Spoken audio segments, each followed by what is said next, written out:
Hello friends, welcome back to our channel. চলে এলাম আমার একটা নতুন ভিডিও নিয়ে। তো এটা হচ্ছে পয়লা বৈশাখের দিন। অনেকটাই লেট হয়ে গেল আমার ভিডিওটা আপলোড করতে, কারণ আমার এর মাঝে কয়েকটা আর কি কাজ পড়ে গিয়েছিল। কারণ বিয়ের সিজন চলে এসেছে, মানে চুপ পড়ে গেছে বৈশাখ মাস, সেই জন্য আর কি একটু লেট হয়ে গেল। তো আজকে হচ্ছে পয়লা বৈশাখ। পয়লা বৈশাখের দিন আমি আমাদের যে ঠাকুর ঘরে আর কি আমাদের ঠাকুরদেরকে বসাবো। তোমাদের আগের ভিডিওতে দেখিয়েছি যে কিভাবে আমি ঠাকুরঘরটা পরিষ্কার করেছি সরি কীভাবে ঠাকুরঘরটা পরিষ্কার করেছি আর কিভাবে ঠাকুরগুলোকে আর কি সাজিয়েছি। তো আজকে হচ্ছে পয়লা বৈশাখের দিন সকাল সকাল স্নান করা কমপ্লিট করে ফেলেছিলাম। তারপরে মা ফল এনে দিয়েছিল, মানে বাবা ফল এনে দিয়েছিল, মা ফুল টুল সব সাজিয়ে গুছিয়ে আমাকে দিয়েছিল যে তুই আজকে পুজোটা দিয়ে। মা আদার্স ঘরের কাজ করছিল।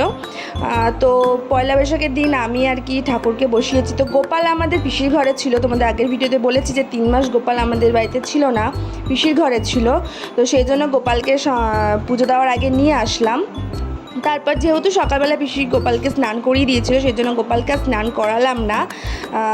জামা আর কি পিসি পরিয়ে দিয়েছিল, সেটাই আবার সুন্দর করে আর কি আমি পরিয়ে ঠাকুরের যে গোপালের যে গয়নাগুলো ছিল গয়নাগুলো পরিয়ে দিলাম। তো এখানে হচ্ছে আমাদের লক্ষ্মী ঠাকুর, যে আমাদের পেতলের লক্ষ্মী ঠাকুর, সেই লক্ষ্মী ঠাকুরকেও আর কি জামা পরিয়ে দিয়েছি, ইতিমধ্যে দেখতে পাচ্ছ তোমরা।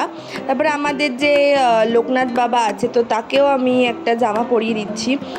তো এতদিন ধরে তো আমাদের বাড়িতে পুজো আর্চা হয়নি, কারণ সেটা তোমরা জানোই।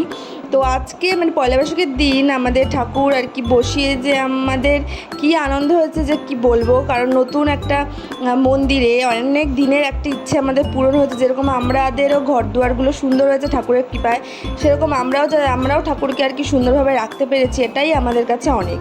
তো তারপর আর কি কয়েকটা মা বললো যে মালা গেঁথে নে। তো যেহেতু বাবা গাঁদা ফুল অল্প এনেছিল, সেজন্য আমি আর গাঁদা ফুলের মালাটা গাঁথিনি। আর ওই মুহূর্তে টাইমও ছিল না যে বাবাকে বলবো যে ফুলের মালা নিয়ে আসো। তো এই জন্য ভাবলাম যে মা যেহেতু সাদা ফুল অনেক তুলেছিল, সেই জন্য মা বলে তাহলে ছোটো ছোটো করে মালা গেঁথে নি। তো এখানে প্রত্যেকটা ঠাকুরের জন্য আমি চেষ্টা করেছি ছোটো ছোটো মালা গাঁথার। তোমরা দেখতে পেরেছো এখানে অনেকটাই টাইম লেগে গেছে। প্রায় পুজো দিতে সেদিন আমার প্রায় 1-1.5 ঘন্টা লেগে গিয়েছিল। স্বাভাবিক পুজো দিতে আমার 8 ঘন্টা লাগে।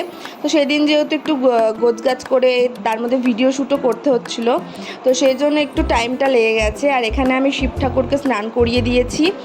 তারপর আর কি আমি ফলগুলো একটু বানিয়ে নেব। এখানে বাবা একটা তরমুজ নিয়ে এসেছিল এবং শসা, আদার্স কী ফল, অনেক কটা ফলই ছিল। তার মধ্যে মা ভোগের জন্য একটা লাড্ডুর প্যাকেট দিয়ে গিয়েছিলো ঠাকুরকে ভোগ দেওয়ার জন্য।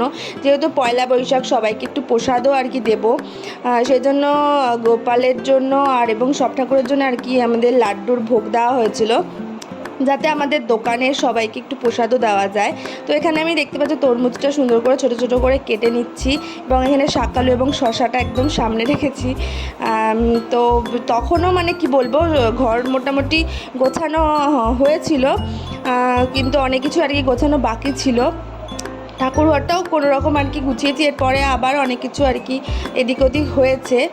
আর আমাদের আগের সিংহাসন দুটো ছিল, একটা ব্লু কালারের সিংহাসন ছিল আর একটা আর কি অনেক পুরনো সিংহাসন ছিল, সেটা ফেলে দিয়েছে। আর ব্লু কালারের একটা সিংহাসন, ওটা মা ভেবেছিল যে এখানে হয়তো হয়ে যাবে, কিন্তু হয়নি, কারণ জায়গাটা স্পেসটা অনেকটাই ছোট হয়ে গেছে।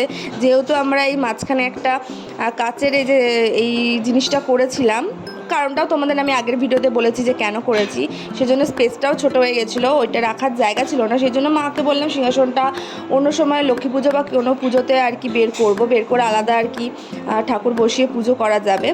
তো সেই জন্য আর কি ওখানে সিংহাসনটা আলাদা করে রাখা হয়েছে, আর এখানে আর কি সব ঠাকুরকে পাতা হয়েছে। তো আমাদের আগের যে আর কি দুটো সিংহাসন ছিল, সেই দুটোতে আলাদা করে আমাদের একটাতে গুরুদেব ছিল এবার আরেকটাতে সব ঠাকুর ছিল। তো সেই জন্য এখানে আমরা গুরুদেবের সব ফটোগুলো ওপরের তাকে দিয়েছি এবং লাস্টে দুটো তাকে সব ঠাকুরকে বসিয়েছি। কিন্তু আমার একজনকে বসানো এখনও হয়নি, কালী ঠাকুর, আমাদের কালী ঠাকুরের ফটোটা আর কি অনেকটাই নষ্ট হয়ে গেছিলো। তো সেই জন্য ওটাকে আর কি বদলে আমি আরেকটা ঠাকুরের ফটো বাঁধাতে দেব, মানে আমাদের বড় মায়ের ফটো। আমি বড় মার মন্দিরে গেছিলাম, ওখান থেকে একটা ফটো পেয়েছিলাম, তো ওই ফটোটা আর কি বাঁধাতে দেবো। তো তারপর বড় মাকেও বসাবো। তো ইতিমধ্যে আমার সব কিছু করা হয়ে গেছে, এখানে ঠাকুরকে ভোগও দেওয়া হয়ে গেছে। তারপর একটু আরতি করে নিচ্ছিলাম, এখানে প্রদীপ জ্বালিয়ে এবং ধূপকাঠি জ্বালিয়ে একটু আরতি করে নিচ্ছিলাম। তো তোমাদের ভিডিওটা কেমন লাগলো অবশ্যই জানিও। আজকে ভিডিওটা এইটুকুই রাখলাম। তো তোমাদের আমাদের ঠাকুর ঘরটা কেমন লেগেছে অবশ্যই কমেন্ট করে জানিও। ভালো লাগলে অবশ্যই একটা লাইক করে দিও, কমেন্ট করে জানিও কেমন লেগেছে।